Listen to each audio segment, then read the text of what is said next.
চলতি কোপা আমেরিকায় প্রথম দুই ম্যাচ জিতে কোয়ার্টার ফাইনাল নিশ্চিত করে ফেলেছে আর্জেন্টিনা। প্রথম ম্যাচে কানাডার বিপক্ষে 2-0 গোলে আর পরের ম্যাচে চিলির বিপক্ষে 1-0 গোলে জয় পায় লিওনেল মেসিরা।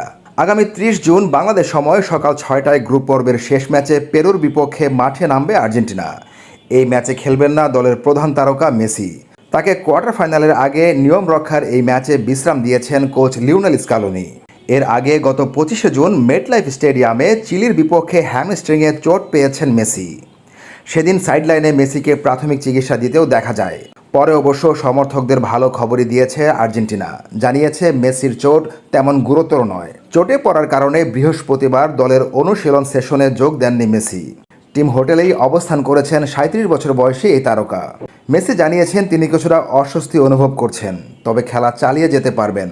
চিলির বিপক্ষে ম্যাচের পর মেসি বলেন, খেলার শুরুতে আমি আমার ডান হ্যামস্ট্রিংয়ে কিছুটা অস্বস্তি অনুভব